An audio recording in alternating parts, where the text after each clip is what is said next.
Olá, sejam todos muito bem-vindos a mais uma edição do CIS Talks. Aqui no podcast do CIST, Clube Internacional de Seguros e Transportes, eu recebo hoje um convidado muito especial, especialista em transportes e seguros. Ele é muita coisa além disso. Ele é advogado, professor, tem um master em seguro pela PUC e é especialista em seguros e em transportes. Aqui nos estúdios comigo, tomando um café, Marconi Peixoto. Marconi, da WTW Brasil, seja muito bem-vindo, meu caro. O agradecimento é todo meu, Cris. Muito obrigado pelo convite, muito obrigado ao CIST. O CIST renova com essa ferramenta que vocês disponibilizam, uma tradição do DNA de sempre estar trazendo à baila assuntos interessantes, entrevistas, matérias, que é uma maneira de você juntar o conhecimento e fazer gestão desse conhecimento para todo mundo do mercado. Então, muito obrigado, honrado pelo convite. E honrado estou eu pelo seu aceite ao convite. E como você disse, assuntos importantes, inovação e muitos temas que fazem parte do dia a dia dos seguros e dos transportes, então eu tenho certeza que a gente vai conversar muito agora.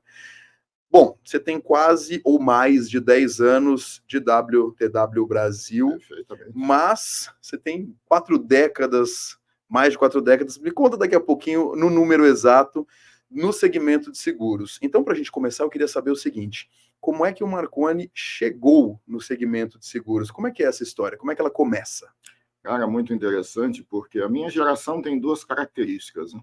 Minha geração começava a trabalhar muito cedo, porque isso era possível, a legislação permitia isso, e a gente também tinha uma característica de ouvir muito os nossos pais, né? A gente era mais, digamos assim, atencioso com os ensinamentos que a gente recebia. Eu comecei muito cedo, aos 13 anos eu já estava trabalhando com carteira assinada, e aos 14 eu me empreguei numa transportadora, que atuava muito no interior de São Paulo, fazia distribuição urbana. Eu comecei numa profissão que não existe mais, que era office boy. A gente tinha não que ter uma moto, mas saber fazer performance numa pasta de elástico. E a gente conhecia todos os ônibus da cidade. Nessa transportadora teve uma coisa interessante, a gente recebia as demandas do dia e tínhamos autorização a, se você performou rápido, pode ir embora para casa. Eu nunca fazia isso, eu sempre voltava para a transportadora porque eu tinha um acerto com o pessoal do faturamento, que se eu chegasse mais cedo, eles me ensinariam um pouco das atividades internas, porque eu queria ser auxiliar de escritório, queria usar gravata. E uma das demandas que me passaram foi justamente na transportadora preencher o relatório mensal de averbações simplificado, né? E foi ali que eu tive o primeiro contato com a questão da averbação de seguro, o seguro de transporte, me interessei por essa questão. Em função disso, acabei sendo promovido para auxiliar de escritório, cuidando da parte de seguros. E aí foi um pontapé inicial, foi o kickoff. Depois eu fui trabalhar na corretora de seguros que atendia essa transportadora. Fiquei alguns anos lá, daí para as seguradoras, e aí o mercado foi desenvolvendo, né? Você sabe que eu também fui office boy, até anotei aqui, é engraçado porque eu me lembro de ter conhecido cada uma das estações aqui em São Paulo da CPTM com os meus 15, 16 anos. Muito agregador o aprendizado de vivenciar a rua e de montar, de fato, com a pastinha ali debaixo do braço, de montar o seu roteiro, de já criar a logística desde aquele momento no segmento de seguros. Agora, a sua primeira formação, né, sua primeira graduação é como advogado. E aí a minha pergunta é, o doutor Marconi está aqui? Doutor Marconi te ajuda no dia a dia do Marconi, hoje executivo de seguros e transportes? Onde fica o direito nessa história? Muito bem, boa pergunta. O direito como formação te dá uma estruturação de como enxergar as coisas de maneira bastante organizada. Então, eu diria que hoje eu não advogo em sala de audiência.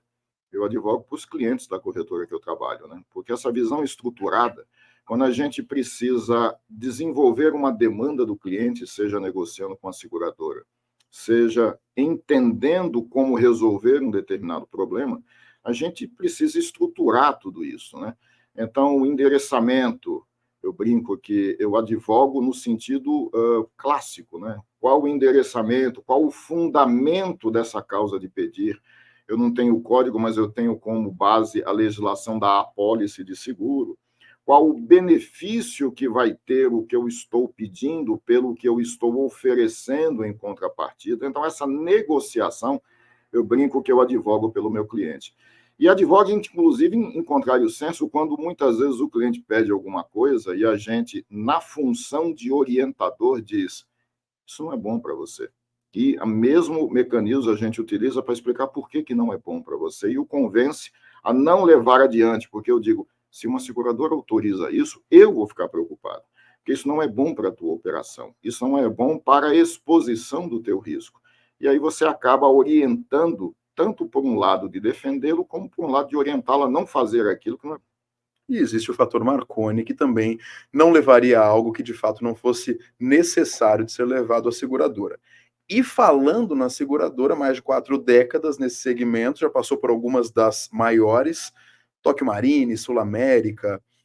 Eu não vou te pedir para resumir 4 décadas, não vou fazer isso com você, mas se você tivesse que observar os principais pontos de evolução, o que você percebe que nessas 4 décadas, um pouco mais do que isso, mais se transformou no segmento de seguros e pode citar também aqui um pouco do gerenciamento de riscos? O divertido de ter 4 décadas e meia de observação desse mercado é você lembrar como era e como é hoje, né? Tecnologia ajudou? Com certeza, porque semelhante ao setor bancário, o setor de seguros, ele surfou muito na onda da tecnologia, né? Hoje você tem a seguradora recebendo virtualmente todo o input da análise do risco, né? Hoje você tem vistorias feitas por drone, hoje você tem apólices emitidas no computador do corretor. E, além disso, a seguradora dispõe, através da tecnologia, de mecanismos de entender melhor o risco e, consequentemente, poder adaptá-lo às questões de como subscrever. Logística no Brasil é muito rica e ela nunca é igual. Mesmo clientes que produzem produtos semelhantes ou transportadores que fazem linhas semelhantes possuem particularidades de acordo com o tipo de produto e da linha logística que ele precisa atender. Então, nenhum pacote é igual ao outro, é tudo tailor-made, ou precisa ser tailor-made para que você equilibre exposição em relação à cobertura, flexibilização do que pode, do limite que pode ser transportado, nas praças, porque risco no Brasil, num país continental, os riscos não são iguais. Então, voltando ao tema principal, a tecnologia ajudou muito e tornou muito mais dinâmico o processo. Dizem que eu sou do tempo que escrevemos cartas datilografadas por simpáticas secretárias e o processo de responder demorava dias, onde hoje eu fecho um processo numa tarde, que antes eu levaria 1 semana e meia. Né? Não, e você sabe que comentaste sobre o país continental. Eu sempre falo que transportar alimento no Rio Grande do Sul é uma realidade. Transportar alimento em Manaus é outra realidade. Transportar alimento num caminhão grande em São Paulo é uma realidade. Agora, se esse caminhão for pequeno na mesma São Paulo, no mesmo estado de São Paulo, são muitas as variáveis que envolvem o nosso universo, o nosso ecossistema logístico de transportes no Brasil. E agora eu vou pegar pesado com você. Quais que, na sua opinião, são os nossos, não sei se principais ou maiores desafios logísticos no Brasil hoje? Cara, eu vou puxar um pouco para o meu lado, que é prevenção de perdas, porque a logística é bastante desenvolvida, né? Você citou aí caminhões diferentes, em linhas diferentes, em operações. Existe uma tecnologia muito grande. Eu fico fascinado quando, visitando operações, eu vejo como a logística desenvolve a questão de como fazer essa mercadoria circular, controlando tempos e movimentos. Mas eu trabalho com seguros e trabalho também com gerenciamento de risco. E acho que o principal desafio que a gente enfrenta hoje é justamente diferenciar o que é faturamento de margem. Quando eu peço num desenho de prevenção de perdas para que o cliente invista através do seu gerenciador, através do seu transportador, em determinados processos e tecnologias, às vezes eu recebo a devolutiva do você está mexendo no meu faturamento, porque ficou mais caro eu fazer a distribuição do meu produto. E eu mostro para ele que seguro de transporte no Brasil, eu diria até que no mundo, não indeniza 100% do prejuízo. Você indeniza quanto que eu preciso para reprocessar aquele produto, para consertar a avaria daquele outro produto, repor aquele produto que foi perdido por acidente ou por roubo, ou dos dois, né? Que hoje um caminhão quebra, brotam pessoas, né? É difícil explicar lá para fora porque aqui no Brasil a dona Maria sai da cozinha para pegar uma carga que foi acidentada. Mas vamos lá. O sinistro não indeniza 100%. O custo logístico duplicado, a insatisfação do cliente, eu diria até que o produto voltando para o mercado, concorrendo com o produto dele, distribuído pelas vias normais, são prejuízos que não são indenizáveis na apólice de seguro. Isso significa que sai de onde? Sai da margem do produto. Então, quando eu invisto melhor na prevenção de perdas, quando eu desenvolvo mecanismos que garantem a redução da frequência de eventos numa apólice, eu garanto que o produto está sendo entregue, que eu tenho seguro para aquilo que realmente não é possível de evitar, mas a margem lá na frente, e a acionista gosta de margem, ela fica preservada em função de um investimento, por isso que o conceito que eu sempre digo é investimento. Aprendi isso com o nosso professor Alfredo Schaier. É investimento porque eu tenho o retorno na margem e eu consigo mostrar até no balanço da empresa, olha, esse número aqui, você teve lucro.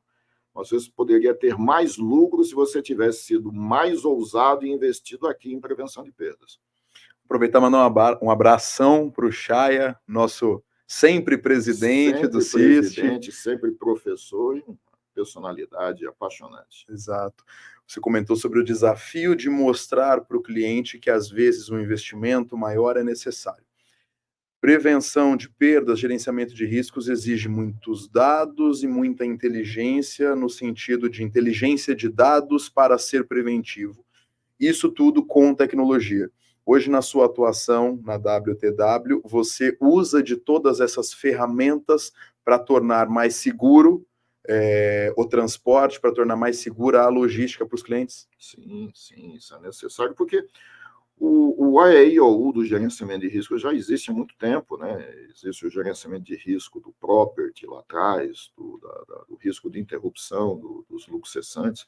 A gente traduziu isso para o transporte, isso ganhou corpo, porque hoje transporte, no seguro de transporte, melhor dizendo, você não consegue imaginar subscrição de risco sem regras de prevenção de perdas, porque elas não só viabilizam, eliminando aquela parcela de eventos que são previsíveis, deixando a taxa de risco para aquilo que realmente é aleatório e imprevisível, como você torna a confiança na operação maior à medida que o cliente investe. Então, os passos são entender o que está acontecendo, com quem está acontecendo, onde está acontecendo e correlacionar com a operação. Ali você consegue entender aonde estão as oportunidades de você trabalhar a causa raiz de alguns problemas. Trabalhou a causa raiz, você tem um reflexo quase que imediato. No acidente, por exemplo, ele derruba, despenca a frequência que se mantém. No roubo, como a gente tem uma inteligência por trás disso, que é a inteligência do outro lado do rio, a gente tem que estar sempre atento às evoluções do processo. Aí entra a tecnologia. Hoje, a gente tem uma geração de satélites que transacionam dados com uma tamanha facilidade que hoje já é possível coisas que lá nos anos 2000 a gente não sonhava, mas não conseguia fazer. Então, hoje, nos desenhos de metodologia de prevenção de perdas, a tecnologia ajuda demais. Entendeu? A gente consegue hoje validar um botão de pânico através de receber uma imagem que diz o que aconteceu minuto antes, minuto depois, o que motivou aquele motorista a apertar um botão de pânico e saber que não é um falso positivo. Isso é muito significativo, especialmente porque você começou a trabalhar com isso 45 anos atrás, 40 e tantos anos atrás, numa época em que até os telefones eram mais limitados, em que as conexões todas eram mais limitadas, deve ter passado por todas aquelas etapas da comunicação por rádio, a chegada dos telefones, né, dos smartphones depois, dos celulares, e hoje uma tecnologia tão avançada e avançando. Então, é um arcabouço gigantesco, imagino eu que desafiador, estar dentro do gerenciamento de riscos como um todo. E por falar em desafio, dentro deste universo do gerenciamento de riscos, se você tivesse que eleger um desafio da atuação do Marconi, gerente lá na WTW, qual seria o seu maior desafio? Cara, você faz perguntas difíceis, mas bastante interessantes, né? Como eu trabalho na corretora, eu trabalho identificando oportunidades de aplicação de regras de gerenciamento de risco. Eu não me envolvo tanto no operacional. Eu me relaciono com as gerenciadoras de risco, faço reuniões com eles, faço comitês técnicos para colocar na mesma página as necessidades e as oportunidades, mas eu preciso identificar nos desenhos logísticos aonde estão as oportunidades dinâmicas de melhoria de risco. E a gente trabalha no maior desafio, que é justamente enxergar e mostrar para o cliente aonde a velocidade de decisão é um fator crucial que pode determinar o resultado positivo do semestre, do quarter até, do que vai acontecer se a gente não tomar iniciativas. Então, hoje, eu trabalho muito mais próximo das logísticas, eu trabalho muito mais próximo de algumas operações e até de transportadores nos comitês, para que a gente não perca o passo de como o risco se manifesta, porque eu tenho sazonalidades, porque eu tenho clientes que começam a fabricar mais porque demandou determinado produto. A gente tem desafios num país continental, como você disse, desde a automotiva, desde implementos agrícolas, desde eletrônicos, desde farmacêuticos, que tem que ter o controle de temperatura como um ofensor muito grande. Então, a gente tem que estar muito próximo das operações para identificar oportunidades e desenvolver o racional para convencer de que, aquela coisa que falei ainda há pouco, que o investimento é necessário. Marconi, você sabe que você tem uma facilidade de transmitir o seu conhecimento técnico, estratégico, operacional e executivo. Você tem uma oratória que torna esse ecossistema denso, simples de entender, agradável de entender para alguém que talvez nunca tenha tido nenhum contato com esse segmento. Então, você que está aqui nos acompanhando pelo YouTube, está assistindo o Marconi, com certeza deve ter pensado o que eu vou falar agora. Você já foi professor. Você fala muito bem, você ensina, você explica muito bem. Começou ali em 2007, quase 20 anos. Qual é a sua relação hoje com a educação? De onde veio o Marconi professor? O que isso te trazia de propósitos e sentimentos, educar, ensinar e transferir e transmitir o seu conhecimento? Cara, aí você atingiu o meu emocional. Eu sinto muita saudade da sala de aula. Pena que hoje a minha rotina não permite mais, porque para fazer algo, isso eu aprendi desde muito cedo, né? A fazer algo, faça bem feito. Com certeza. Invista tempo, porque o diferencial da tua performance vai ser no detalhe da qualidade. Então, eu comecei a ministrar aula porque eu comecei muito cedo e tive muita gente que me ajudou, né? Eu sempre tive esse viés de tentar devolver para o jovem que eu via um pouco do conhecimento que eu já tinha passado, das pedras que eu já tinha dado o contorno, para que ele não precisasse bater a cabeça do mesmo jeito. Em sala de aula, as aulas eram muito dinâmicas, porque eu trazia a vivência prática, né? Eu brinco de que as minhas aulas eram ricas não porque eu tinha um conhecimento muito avançado, eu tinha o conhecimento necessário para ser o facilitador da aula, mas eu trazia exemplos que traduziam para o mundo prático o que aquela teoria estava dizendo. Eu acho que talvez é uma das maiores dificuldades dos alunos, é visualizarem a aplicabilidade daquilo que está sendo ensinado na teoria. E garimpar dentro daquela que eu dei aula para classes com 70 alunos. É um desafio maravilhoso. Uau. E você precisa passar a peneira, porque muitos ali queriam o diploma. Muitos ali não estavam atrás do conhecimento, e você tentava identificar quem era o grupo que realmente poderia aproveitar, e esses eu sempre trazia um pouco mais para frente. E quando, numa sexta-feira, o pessoal queria beber, porque sexta-feira é o dia que todo mundo vai para a universidade, mas poucos entram na sala de aula. Todo mundo vai para o prédio ou para os arredores dele, né? E eu dizia, pessoal, tem a ementa aqui aprovada no MEC, mas eu tenho uma experiência de vida que eu quero traduzir para vocês, porque o calejamento da alma se faz na prática, no mundo externo aos escritórios. Então, a gente vai dividir com vocês o porquê disso daqui. Então, as aulas eram muito prazerosas, fiz muitos amigos, e é com muita satisfação que às vezes você entra num lugar, Marcondes, lembra de mim? Eu, por educação, digo, claro, não, né? Mas é muito prazeroso. Dá trabalho, porque você acaba pagando o preço, que é se afastar um pouco da família, porque não é a sala de aula, é você montar a matéria, é você montar o seminário, é você corrigir os trabalhos. Isso tem um preço, né? Meus filhos não me viam durante um determinado tempo, né? É um gigantesco pré e um gigantesco pós, né? Exatamente. O antes da aula, a aula e o depois dela. Você começou falando que te trazia saudade, eu tenho certeza que os seus alunos também devem sentir saudade, porque, assim como o exemplo que você disse, lembra de mim, devem ter muitos outros que te acompanham hoje pelas redes sociais, enfim, veem seu trabalho e se orgulham muito de ter aprendido com você. E aí você comentou sobre os detalhes, né? A diferença está nos detalhes, né? Não ser medíocre no que você faz, porque muita gente faz. Eu trabalhei com uma pessoa que sempre dizia que nós nunca vamos tropeçar numa montanha. A gente tropeça em pedras pequenas, porque a diferença está nos detalhes, e são os que machucam. E a sua veia comercial também sempre esteve muito presente no seu dia a dia, nesse universo de seguros, transportes e gerenciamento de riscos.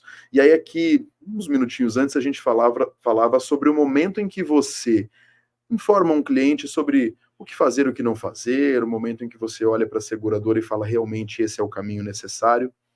Você acha que a confiança neste relacionamento é um ativo indispensável, que faz diferença nessas relações? Com certeza, ele é o principal ativo, né? Se a gente quiser brincar da veia jurídica, o contrato de seguro, na sua definição, tem a palavra boa-fé. E confiança você constrói na medida em que o relacionamento vai se desenvolvendo. Eu brinco que hoje, quando eu converso com a seguradora, muitas vezes ela diz, não, se a tua opinião é essa, eu te acompanho. Mas esta confiança foi construída ao longo de décadas. E eu digo para o meu cliente, entenda que não basta você pensar em prevenção de perdas, a gente tem que fazer com que você venha para o jogo e vamos trazer a seguradora para que ela entenda que você está patrocinando isso. Isso dá na cabeça do subscritor aquela certeza de que, olha, o que ele está pedindo, ele sabe por que está pedindo e se responsabiliza também com a prevenção de perdas. Lembrando, o seguro não indeniza tudo.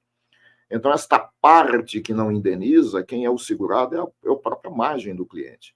Então, voltando, o maior ativo da relação que faz e que tornam as coisas possíveis é a confiança de que do outro lado tem alguém que realmente sabe o que está dizendo, que está apalavrando o seu compromisso e que esse compromisso vai ser cumprido, né?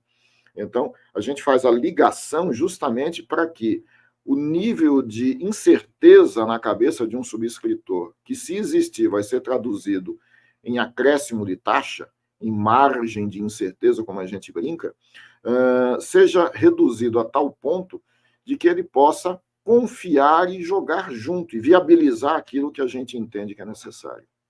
Muito interessante. E te ouvindo desde o princípio aqui da nossa conversa, para quem está nos acompanhando, o nosso episódio é gravado e ele vai ser veiculado no YouTube entre agosto e setembro agora de 2024. Claro que ele vai ficar disponível para você assistir a qualquer momento, compartilhar a qualquer momento. Mas nesse agosto, setembro de 2024, a gente está poucos meses depois de talvez um dos maiores problemas, um dos maiores acidentes, talvez, naturais, e aí eu vou te ouvir um pouquinho sobre isso, que poderia ter sido prevenido ou minimizado, que é o caos instaurado no estado do Rio Grande do Sul, ali nos meses final de abril, maio, enfim, junho. Como é que você, um especialista com tanta bagagem em prevenção de perdas, eu não vou nem perguntar tecnicamente, vou perguntar como é que você sentiu, como é que você viu, como é que você acompanhou, não posso chamar de outra maneira, o caos que nós acompanhamos em todo o Brasil e no mundo, no estado do Rio Grande do Sul. Cara, esse é um assunto bem delicado, importante e delicado, né? Delicado porque a gente teve perdas humanas e não dá para repor esse ativo. Não.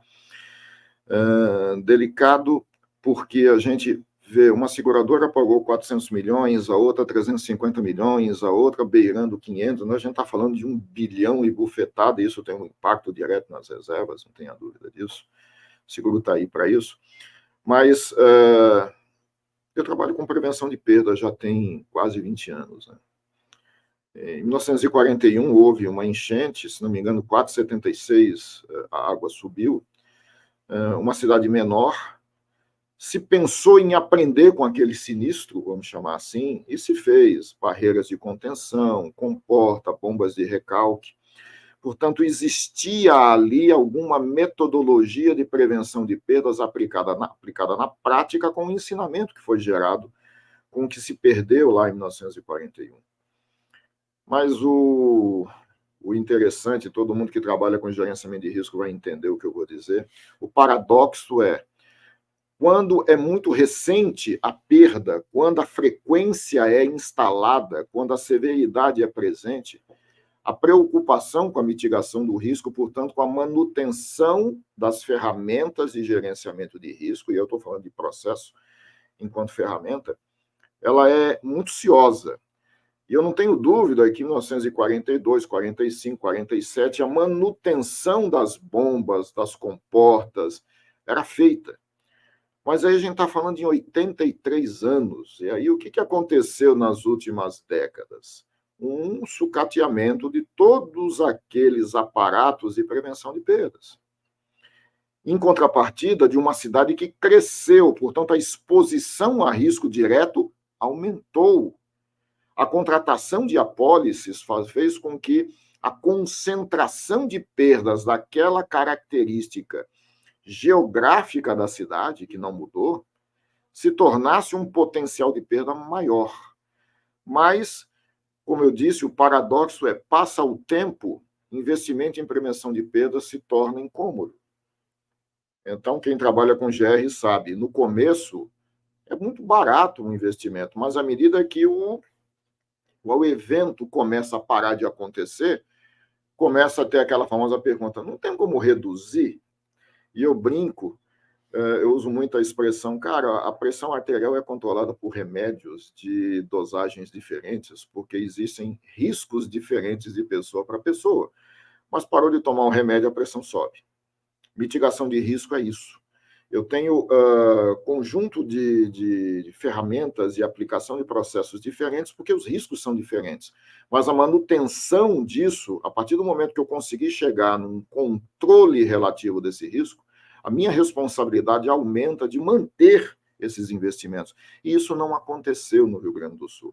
Então, parte da tragédia, ou melhor, do potencial de não poder se ter avisado algumas pessoas, é porque as barreiras iniciais que foram projetadas, muitas estavam sucateadas. Tivemos um aumento, porque de 4,72 foi para 5,35, o que a água subiu, e não se conseguiu conter em parte, enquanto a água subia, para avisar, pessoal, olha aí, sai daí. Então, muita gente foi pega de surpresa, e aí tem todo o drama, todas as perdas, minha solidariedade a todas as empresas e todas as pessoas do Rio Grande do Sul. Acho que aqui no Sudeste a gente contribuiu bastante, porque a gente foi pego, e eu vou muito para o Rio Grande do Sul, eu tenho um afeto muito pela história do Rio Grande do Sul, e aquilo me deixou muito triste, eu tentei me envolver naquilo que foi possível.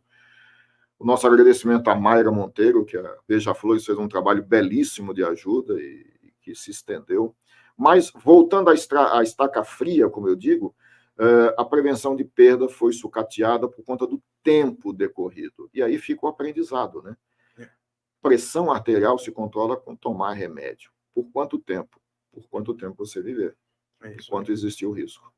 E apesar de todo o drama, todas as perdas, toda a tragédia, que a gente aprenda, que tenha de fato sido um aprendizado, para que haja mais prevenção. Sempre, exatamente como você disse, excelente o exemplo da pressão arterial. E também vou aproveitar e mandar um abraço para a Mayra Monteiro, além de ser a fundadora e presidente da ONG Beija-Flores Solidários, que desenvolveu um trabalho fenomenal de apoio ao Rio Grande do Sul e que desenvolve outros trabalhos, é também a diretora ético-social aqui do CIST. Então, Mayra, um grande abraço, parabéns pela sua atuação e liderança, ela é indispensável e fundamental. E, além de tudo, você mora no nosso coração, Maia. É um ser humano ímpar, super querido. Difícil não gostar, impossível não gostar Impossível dela. não gostar da Mayra. Bom, e aí, e o futuro? Falamos do passado, falamos do presente, falamos de pontos positivos, de pontos negativos. Como é que você visualiza hoje? Não vou nem falar muito longe, porque daqui 10 anos é uma vida inteira.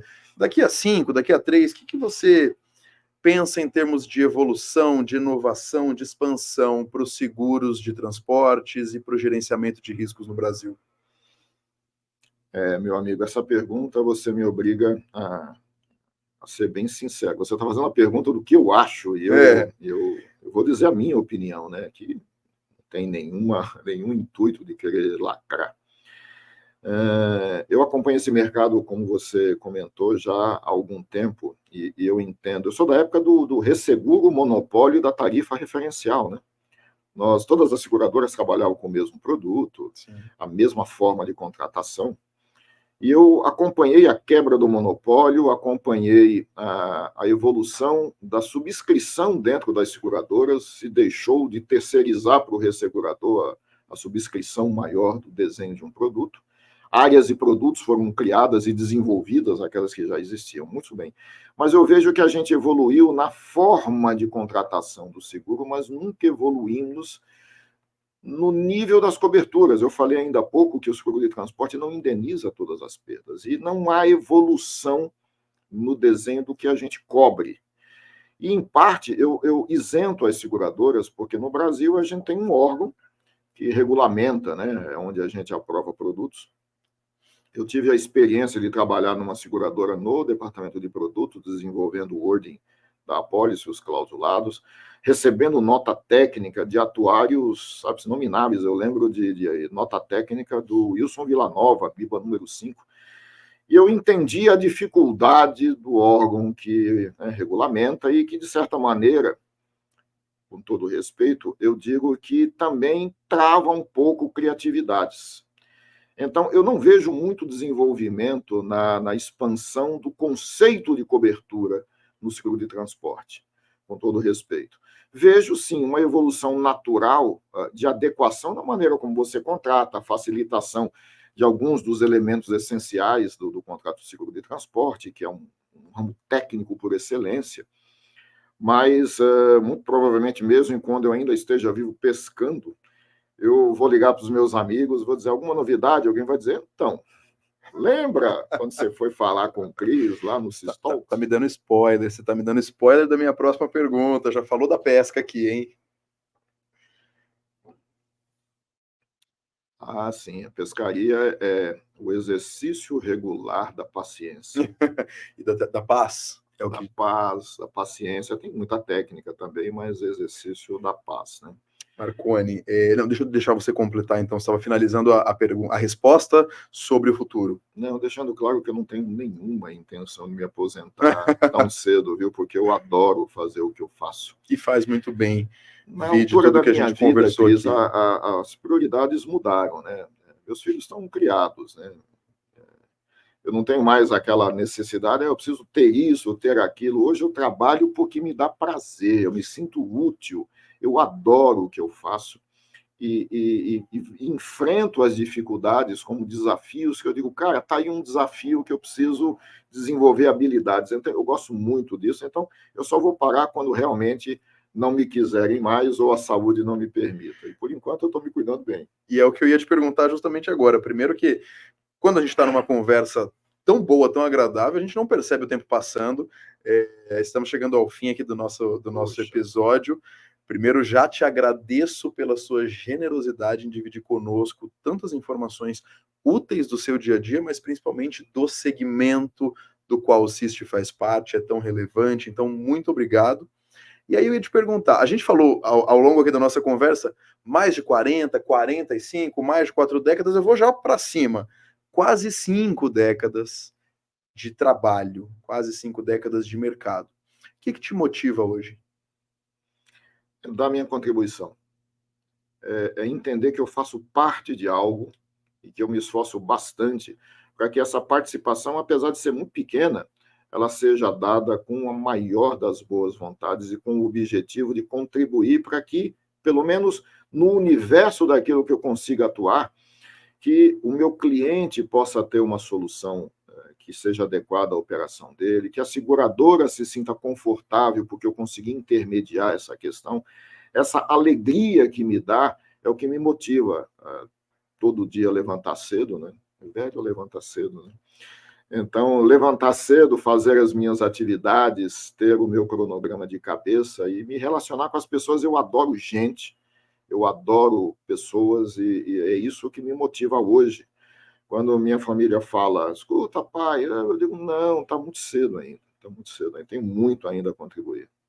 E a sua contribuição não é pequena, não.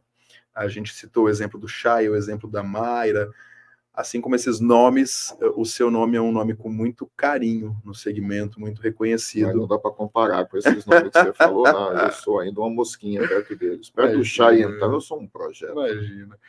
Marconi, queria te agradecer pela sua presença, foi excelente conversar com você, muito obrigado mesmo. Espero que a gente se encontre muito mais vezes, que a gente possa refletir juntos sobre o nosso presente, o nosso futuro e os nossos desafios. E fique à vontade para deixar. Eu que agradeço, né? Eu sou às vezes um pouco recluso, não apareço tanto, mas talvez por isso a dificuldade de estar aqui, de enfrentar, mas eu estou muito feliz com a entrevista, realmente passou rápido, espero ter podido contribuir com um pouco que falei, e, cara, estamos sempre à disposição. Muito Precisando, obrigado. Pode chamar. Maravilha, muito obrigado. Obrigado a você, obrigado ao CIST. Maravilha. Em nome do CIST, agradeço mais uma vez a presença do Marconi Peixoto, é o gerente de seguros de transportes e gerenciamento de riscos da WTW Brasil. Agradeço também a você que está aqui conosco, acompanhando mais um episódio do CIS Talks. Ao longo de todo o episódio, está aqui no canto da nossa tela um QR Code, no qual você encontra todas as informações do CIST, as redes sociais, os canais, comunidade, site, próximos eventos, o Expo CIST, que acontece em dezembro, e muito mais. Fica com a gente, tem muitos CIS Talks ainda nessa temporada. Mais uma vez, o meu muito obrigado e eu te espero na nossa próxima edição. Um abraço.